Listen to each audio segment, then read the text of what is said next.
Chapter number 4 में हमने starting हो चुका है चैप्टर का, और जो टेस्ट होना है सैटरडे में आपका, इस सैटरडे में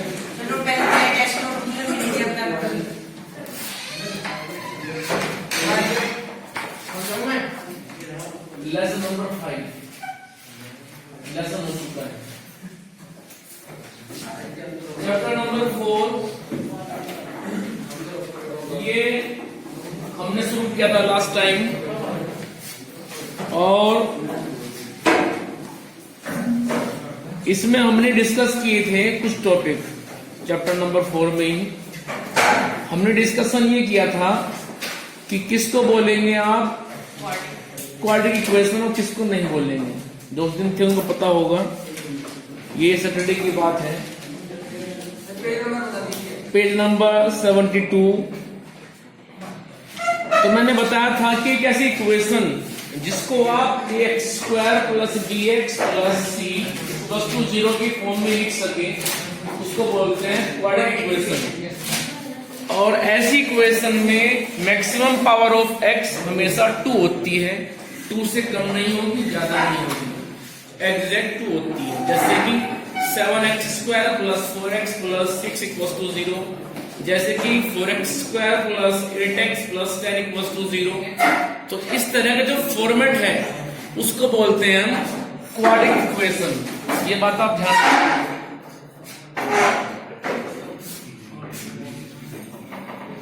तो हमें यहाँ पे चैप्टर नंबर 4 को आज आगे जाना है। तो इस तरह की equation x square plus bx plus c equals to 0। और यहाँ पे एक कंडीशन और लिखी मिलती है आपको बुक्स में, वो लिखते हैं इसके सामने कि a नेवर इक्वल्स टू 0। उसका रीजन क्या है? रीजन ये है कि यदि a 0 हो गया और आप जब यहाँ पे रखेंगे इक्वल 0, तो ये टर्म जो आप देख रहे हैं फर्स्ट टर्म ये 0 हो जाएगी, और इसके 0 होने के बाद जो टर्म बचेगी bx प्लस c ये बनाएंगे लीनियर इक्वेशन। तो इसलिए वहां मना कर दिया गया है, इसके सामने लिखा रहता है हमेशा कि a नेवर इक्वल्स टू 0। इसका रीजन यही है कि यदि a 0 हो गया, a means coefficient of x square, यदि वो 0 हो गया तो ये टर्म कंप्लीट 0 हो जाएगी, और इसके 0 होने के बाद जो बचेगा सेकंड टर्म और थर्ड टर्म वो मिलके बनाएंगे एक linear equation in one variable x। तो इसीलिए इसके साथ में हम ये जरूर लिखते हैं कि a कभी 0 नहीं है, ठीक है। तो जब ये इक्वेशन मेरे पास क्वाड्रेटिक होगी तो हमें निकालने पड़ेंगे इसके रूट्स। रूट्स को ही बोलते हैं जीरोस, और इन्हें बोलते हैं सॉल्यूशन। क्योंकि यहाँ पे फिलहाल मैक्सिमम पावर ऑफ x 2 है, तो इसके 2 जीरोस होंगी, 2 इसके सॉल्यूशन होंगे। उन्हें निकालने के लिए मेथड थे 3 जो हम डिस्कस कर चुके हैं प्रीवियस वीडियो में। उनमें फर्स्ट मेथड था फैक्टर, सेकंड था कंप्लीटिंग स्क्वायर, और थर्ड था डी फॉर्मूला, जिसको बोलते हैं श्रीधराचार्य फॉर्मूला या फिर quadratic formula.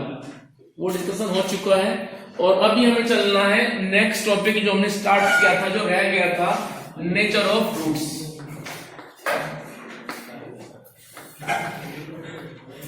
Nature of roots, इसको हम डिस्कस करेंगे आज। अब सुन लीजिए, जब हमें निकालना होता है नेचर ऑफ रूट्स, तो हम दी हुई इक्वेशन जो भी हमें दी जाएगी उसके हम कंपेयर कर देंगे स्टैंडर्ड इक्वेशन के साथ में, और निकालेंगे एबीसी। जब हमें एबीसी मिल जाएगा तो उन एबीसी की वैल्यू हम डिस्क्रिमिनेंट टेस्ट, एक टेस्ट होता है जिसका नाम है डिस्क्रिमिनेंट टेस्ट, इसको अप्लाई करते हैं हम नेचर ऑफ रूट्स बताने के लिए, और वो होता है d equals to B square minus 4ac। तो जो इक्वेशन हमें दी जाएगी उसकी कंपेयर करा देंगे हम इससे, और निकालेंगे एबीसी। वो ला करके एबीसी की वैल्यू यहां फिट कर देंगे और निकालेंगे फिर इसकी वैल्यू। तो हो सकता है कि d की वैल्यू ग्रेटर देन 0 आए, हो सकता है कि d की वैल्यू 0 आए, या फिर d की वैल्यू लेस देन 0 आए। सिर्फ 3 केस आपके पास में है। यदि d की वैल्यू 0 से बड़ी है मीन्स 1 2 3 इस तरह से कुछ है, तो हम लिखेंगे कि रूट्स रियल हैं, साथ में वो अनइक्वल हैं। अनइक्वल मीन्स सपोज एक रूट 5 है तो दूसरा रूट कुछ अलग ही होगा, 5 नहीं होगा, जैसे 5 4 1/3 2/5 इस तरह से। मीन्स दोनों रूट अपने आप में इक्वल नहीं होंगे, वो अलग अलग होंगे, डिफरेंट होंगे। इसके बाद केस नंबर 2, जब d की वैल्यू एग्जैक्ट 0 आ जाए तब लिखेंगे हम कि रूट्स रियल के साथ साथ इक्वल हो गए। यदि एक 5 है तो दूसरा भी 5 है, एक 2 है दूसरा भी 2 है, एक a/b है दूसरा भी a/b है। अब आइए थर्ड केस में। थर्ड केस में यदि d की वैल्यू लेस देन 0 हो जाए तो हम लिखेंगे कि रूट्स इमेजिनरी हैं। तो इस तरह से ध्यान रखना है कि d की वैल्यू किस कैटेगरी में आए वो डिपेंड करे क्वेश्चन पे। हो सकता है कि d की वैल्यू आ जाए ग्रेटर देन 0 मींस 9 10 इस तरह से, तो लिख देना है कि रूट्स रियल है साथ में अनइक्वल है। If value of d is exact 0, then nature of roots will be real as well as equal. But whenever value of d is less than 0, then roots will be totally imaginary. तब roots imaginary होंगे। ठीक है, imaginary का मतलब ये है कि हम केवल उनकी कल्पना कर सकते हैं, ऐसा कुछ होता नहीं है। इसको पढ़ेंगे आप डीपली क्लास 11th में, इस केस को। तो वहां पे क्या होगा, अभी तक तो आप पढ़ते आए हैं square root of positive values, लेकिन वहां पढ़ेंगे आप square root of negative values पहली बार। ठीक है, ये आप पढ़ेंगे क्लास 11th में, और क्लास 10 तक आप केवल ये पढ़ते हैं। आज तक कभी भी आपने ऐसा नहीं देखा होगा अपनी लाइफ में अब तक कि आपको मिले कहीं पे square root of -36, square root of -81 नहीं मिला है। क्लास 11 तो मिलेगा, क्योंकि उसको आप वहीं पे सीखते हैं, और वहीं पे चैप्टर आएगा, चैप्टर नंबर 5 कॉम्प्लेक्स नंबर, जिसके अंदर आप इसको पढ़ोगे, और ये केस वहीं जो आप डिस्कस करेंगे वहीं पढ़ेंगे आप। ठीक है, हमें तो सिर्फ अभी ये बताना है कि नेचर ऑफ रूट्स कैसे होगी। ठीक है, इसके लिए मैं क्वेश्चन लेता हूं समझाने के लिए, एक क्वेश्चन लेके चलता हूं।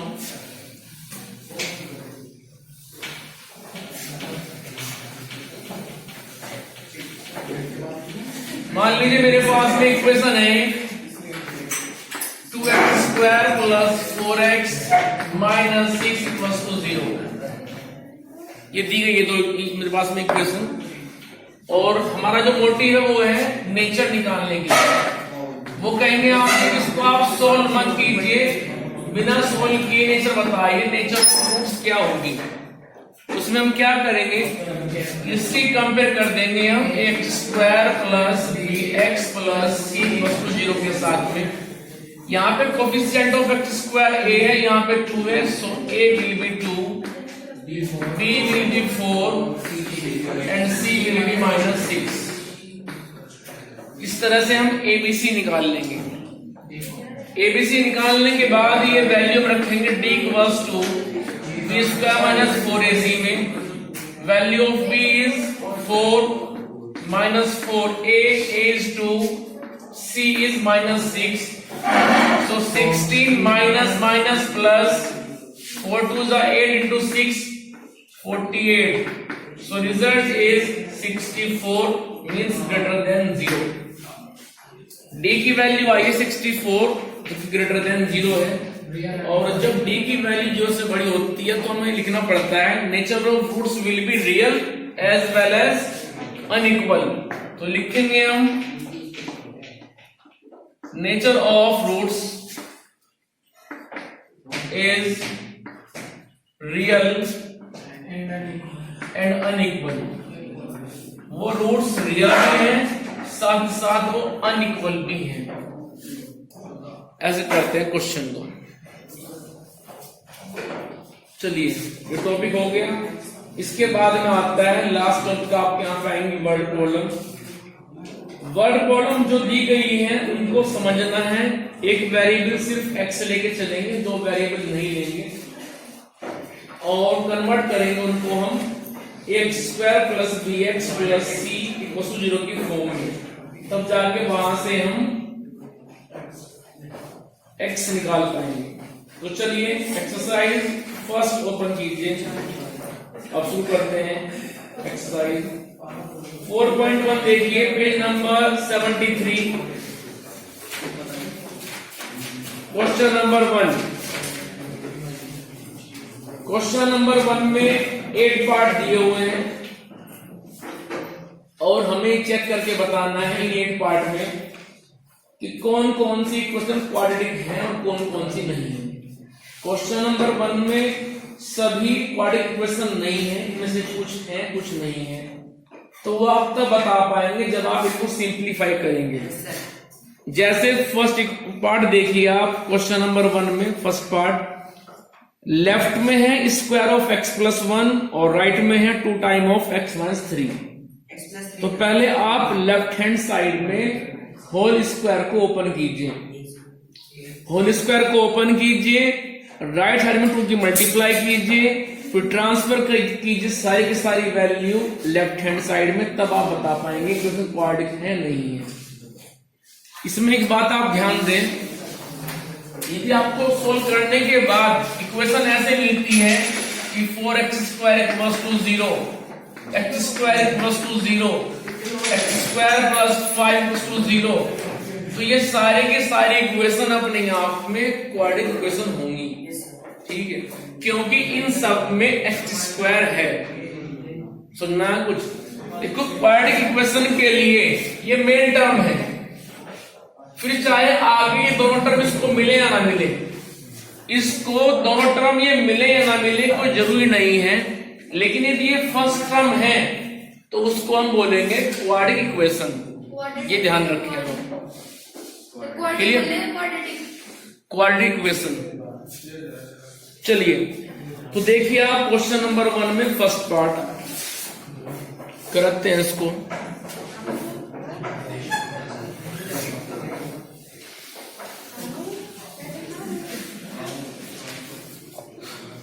Question number 1 first part, whole square of X plus 1 equals to 2 time of X minus 3। इसको ओपन कीजिए, a square plus B square plus twice ab equals to 2 time of x minus 6। ऐसे आप करेंगे simplify. Simplify करने के बाद ध्यान रखना है सारा राइट हैंड साइड में कुछ भी नहीं छोड़ना है, वहां पे जो भी होगा सारा ट्रांसफर करेंगे आप लेफ्ट साइड में। तो ये आ जाएगा X square plus 1 plus 2x minus 2x plus 6 equals to 0। 2x काट देगा 2x, तो मेरे पास बचेगा X square plus 7 equals to 0 और लिखना पड़ेगा इट इज क्वाड्रेटिक इक्वेशन, क्योंकि यहाँ पे एक्स स्क्वायर इन्वॉल्व है। और यदि हम चेक करें एक्स की मैक्सिमम पावर वो 2 है। चलिए इसके बाद सेकंड भी ऐसे ही होगा। जरा थर्ड देखिए आप, क्वेश्चन नंबर 1 में थर्ड पार्ट, थर्ड में दिया है लेफ्ट हैंड साइड में x minus 2 into X plus 1 equals to x minus 1 into X plus 3, ये दिया हुआ है। तो सोल्व करेंगे इसको, इन दोनों को सोल्व कीजिए आप लेफ्ट हैंड साइड में ही, तो बनेगा मेरे पास x square plus x minus 2 और ये मेरे पास बनेगा x square plus 3x minus x minus 3।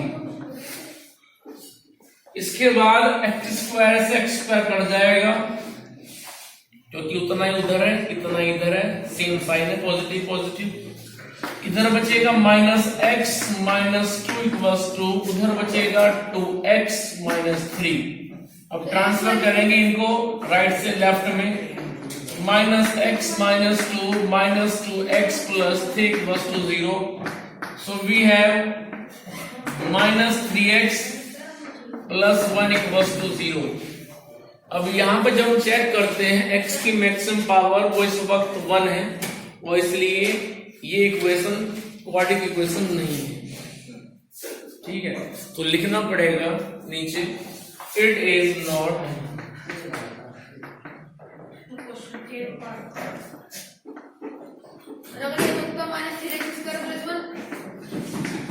क्या कह रहे हो बताओ सर? -3x² फिर होती सर माइनस होती नहीं, मैंने ही कहा था कि जब उसके आप फैक्टर कर रहे हो तो कोफिशिएंट ऑफ x² को पॉजिटिव कर लेना। यदि कहीं को -3 मिलता है या -1 मिलता है, -2 मिलता है, तो फैक्टर करते वक्त उसको आप नेगेटिव से पॉजिटिव करेंगे तो उसके फैक्टर -x अरे -2 तो पहले से लेफ्ट में था, ये इसलिए आया ना क्योंकि -2x तो ये है और -x ये है, तो दोनों ऐड हो -3x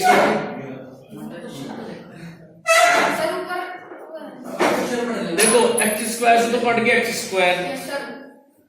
उसके बाद x और -2x, यहाँ पे एक पॉजिटिव है दो निगेटिव है, तो एक बचेगा निगेटिव में, इसलिए उधर 3 पॉजिटिव है एक निगेटिव है, तो 2 बच गए पॉजिटिव में। वो जब उधर से इधर आए तो हो गए फिर वो निगेटिव में, ऐसे हुआ है। चलिए आगे देखिए, कौन से कह रहे हो बिल्ला? 8th पार्ट है ये जरा।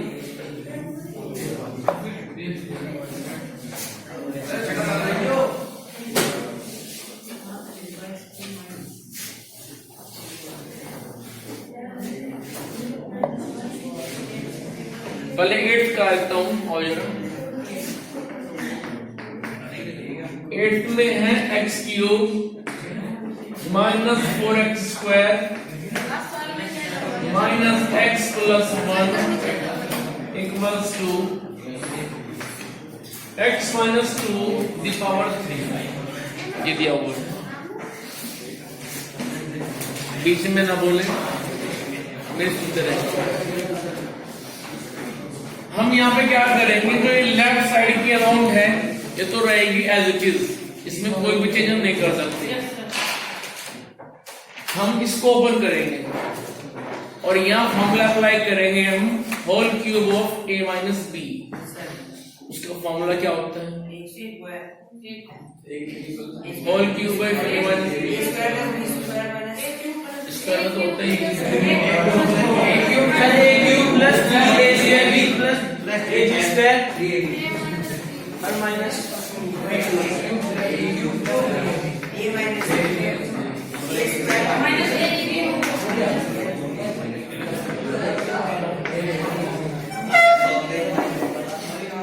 चलिए इसको ओपन करते हैं, तो मुझे मिलेगा ये x³ -4x² -x + 1 रहेगा ऐसे ही।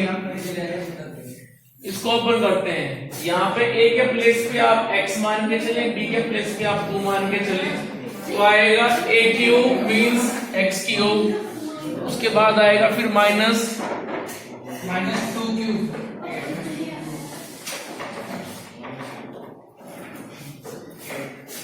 -2³ minus thrice AB, so x into 2 और फिर आएगा a - b।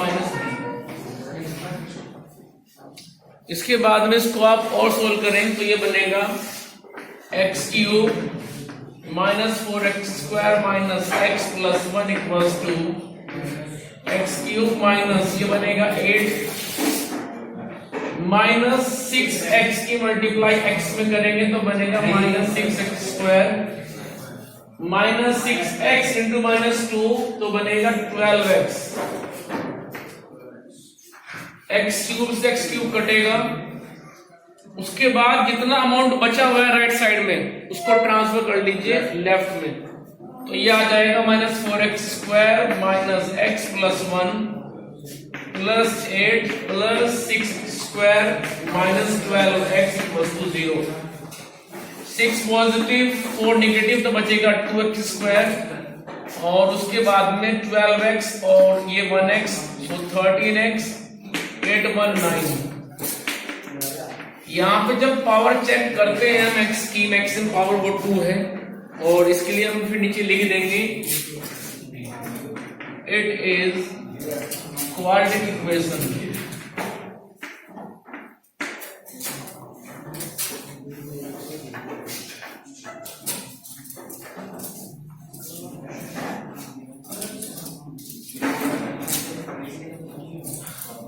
पार्ट है जो वो देख लो फिर।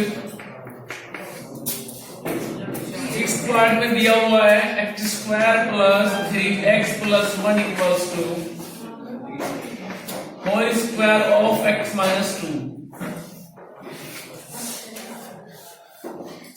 लेफ्ट में ऐसे ही रहेगा x² + 3x + 1, इसमें कुछ कर नहीं सकते फिलहाल। अभी हम ओपन करेंगे square of right hand side को, और ओपन करने के बाद जो बनेगा मेरे पास a² + b² - twice ab, 2 time of ab, so x² + 3x + 1 = x² + 4 - 4x। x² से कट जाएगा x², जितना अमाउंट लेफ्ट में है उतना ही अमाउंट राइट में है। So 3x + 1 ट्रांसफर कीजिए, -4 + 4x = 0। तो मेरे पास बचेगा ये 7x - 3। जब पावर चेक करते हैं x की मैक्सिमम पावर तो मिल रही है फिलहाल 1, ठीक है, तो लिख देंगे हम इट इज नॉट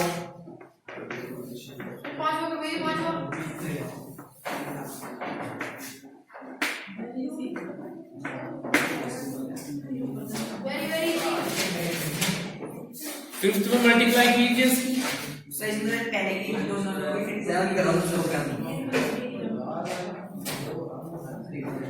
फिफ्थ में आप लेफ्ट की लेफ्ट में मल्टीप्लाई करो दोनों फैक्टर की, जो राइट में दी है उनकी मल्टीप्लाई राइट में करो, ठीक है। उसके बाद में जो लेफ्ट की अमाउंट आएगी उसको ट्रांसफर कर देना आप लेफ्ट में, आंसर निकाल लेना।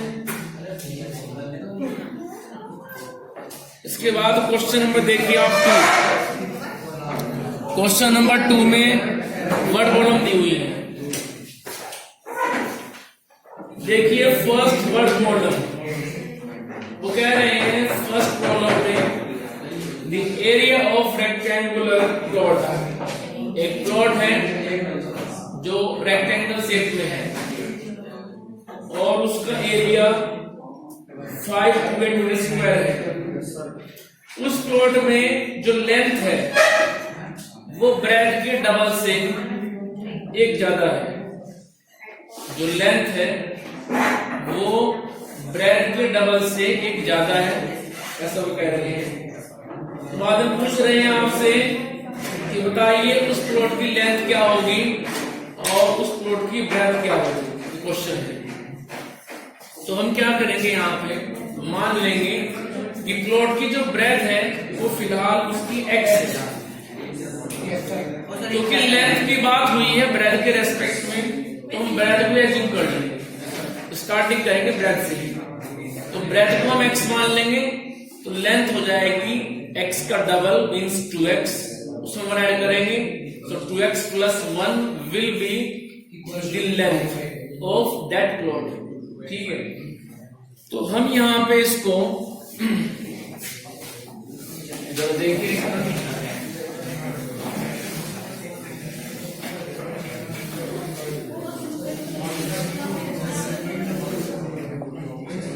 मान लेता हूं कि जो ब्रेथ है वो x है। क्वेश्चन नंबर 2 फर्स्ट पार्ट, जब उसकी ब्रेथ x है और लेंथ में कह रहे हैं कि लेंथ ब्रेथ के डबल से एक ज्यादा है, इट मीन्स ब्रेथ x है उसका डबल कीजिए +1, तो ये हो गई इसकी लेंथ। तो इस तरह से हमारे पास में उस प्लॉट की लेंथ भी है ब्रेथ भी है। वो कह रहे हैं कि एरिया 5 to 8 है, बट हम यदि उसका निकाले एरिया अपने हिसाब से वो आएगा length into breadth, it means 2x plus 1 multiply by x लिखेंगे हम कि area of plot equals to, लेकिन एरिया होता है लेंथ इंटू ब्रेथ, क्योंकि वो रेक्टेंगल शेप में है।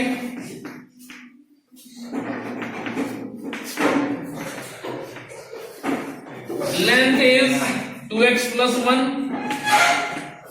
breadth is x, 5 to 8.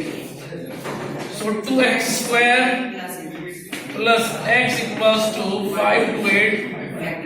Transfer कीजिए राइट से लेफ्ट में, 2x square plus x minus 5 to 8 equals to 0. अब कर लेंगे इसकी आप factor. Coefficient of x square 2 है, कांस्टेंट टर्म 5 to 8 है, दोनों को मल्टीप्लाई कर लीजिए तो मुझे मिलेगा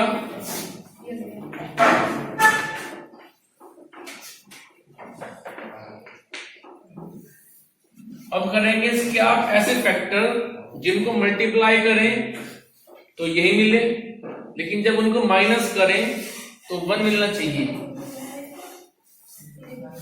तो हेल्प लेना फिर यहाँ पे ऐसे मेथड की।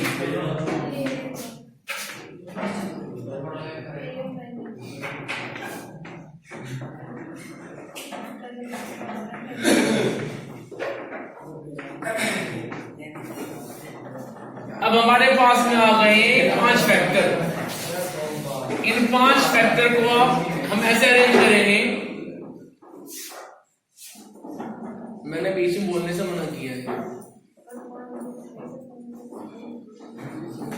इसको आगे तक करना है, नहीं छोड़ना।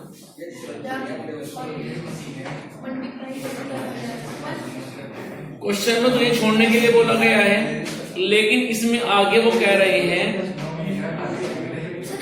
we need to find the length and breadth, हमें इसकी लेंथ ब्रेथ निकालनी है।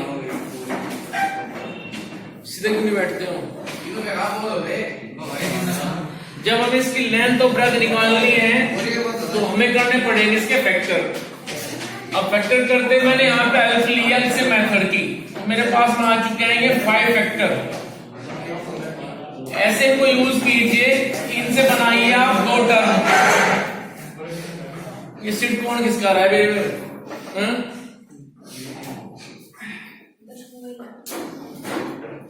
जब एक बार बोल दिया गया कि चुप बैठना है तो फिर चुप बैठना है।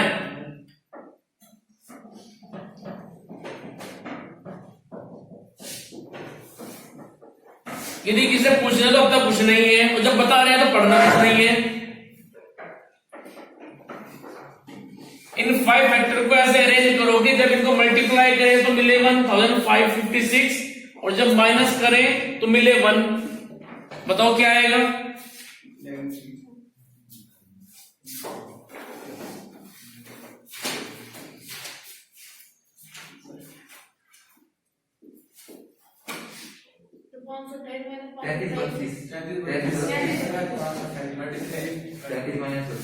तो यहां पे लिखेंगे हम 2x square plus 33 minus 32 into x minus 5 to 8 equals to 0। इसके बाद मल्टीप्लाई करेंगे इसको, तो 2x square plus 33x minus 32x minus 5 to 8 equals to 0। अब इन दोनों में से कॉमन कुछ भी नहीं आएगा एक्सेप्ट ऑफ x, तो बनेगा यहां से 2x प्लस 33 माइनस 32। अब यहां से कॉमन जो आएगा सिर्फ आएगा 16, तो बनेगा मेरे पास में 2x प्लस 33 इक्वल्स टू 0।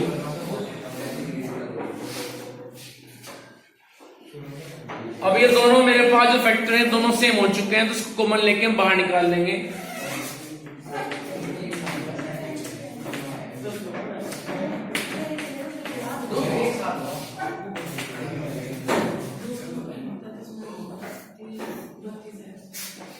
तुम्हें मैं तीसरी बार टोक रहा हूं, तो अभी कौन बोल रहा था फिर ये?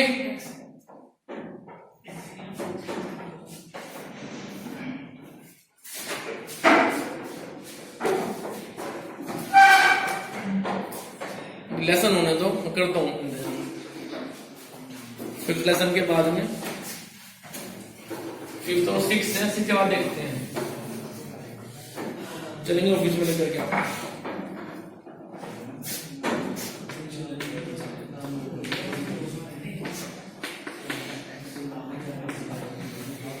जब रखते हैं फर्स्ट फैक्टर इक्वल टू 0 और इस वजह अपने मार्क लाए लगाइए वहां फटाफट इधर,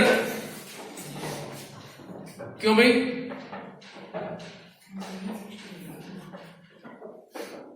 फर्स्ट को रखेंगे इक्वल टू 0 तो x यहां से आएगा -33/2 और इसको कर देंगे हम नेग्लेक्ट।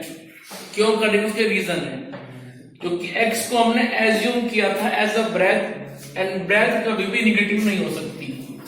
ये वैल्यू आई है निगेटिव, इसको छोड़ देंगे हम, लेके चलेंगे हम second value, second factor equals to 0, so x will be 16। इसको हम करेंगे एक्सेप्ट, क्योंकि ये पॉजिटिव है इसलिए। तो यहां पे लिख देना है नेग्लेक्ट, और इसको हम ले लेंगे तो लिखेंगे बाद में कि breadth x equals to 16 centimetre और लेंथ हो जाएगी 2 time of 16 plus 1, it means 33 centimetre. Metre में तो फ्री मीटर में लिखता हूं, सेंटीमीटर से मीटर में लिखता हूं। तो इस तरह से हमने उस प्लॉट की लेंथ और ब्रेथ को बता दिया जितनी भी ये आई है। जब कभी वैल्यू आती है नेगेटिव में, खासकर तब जब हो वर्ड प्रॉब्लम। वर्ड प्रॉब्लम में क्या करते हैं, कई बार हम ताबिज जो वैल्यू हमारे पास नेगेटिव आएगी उसको हम छोड़ देते हैं। मान लो x आपने एज्यूम किया है किसी की एज, टाइम, स्पीड या फिर लेंथ, और ये कभी नेगेटिव हो नहीं सकती है, क्योंकि लेंथ कभी नेगेटिव नहीं होगी, किसी की एज कभी नेगेटिव नहीं होगी, टाइम कभी नेगेटिव नहीं होगा, स्पीड कभी नेगेटिव नहीं होगी। तो यदि हम वर्ड प्रॉब्लम की बात कर रहे हैं तो जो नेगेटिव में आंसर आएगा उसको हम कर देंगे नेग्लेक्ट, और बाकी को हम कर देंगे एक्सेप्ट। जिसको एक्सेप्ट किया है उसके हिसाब से फिर डिक्लेयर कर देंगे कि ब्रेथ ये है और लेंथ ये है। लेकिन यदि हमें दिया जाएगा केवल ये इक्वेशन, हमें इक्वेशन ये दी हुई है, हमें वर्ड प्रॉब्लम नहीं दी, तो तब ये दोनों आंसर बनेंगे। एग्जाम में दोनों को लिख करके आओगे, ये बात ध्यान रखना। यदि वर्ड प्रॉब्लम है तो तब कर देना है नेग्लेक्ट, लेकिन यदि हमें वर्ड प्रॉब्लम ना दे करके हमें सिर्फ ये मिलता और पूछते हमसे वो x की वैल्यू, तो ये दोनों आपके आंसर होते हैं। ये बात ध्यान रखना है, नेग्लेक्ट करेंगे केवल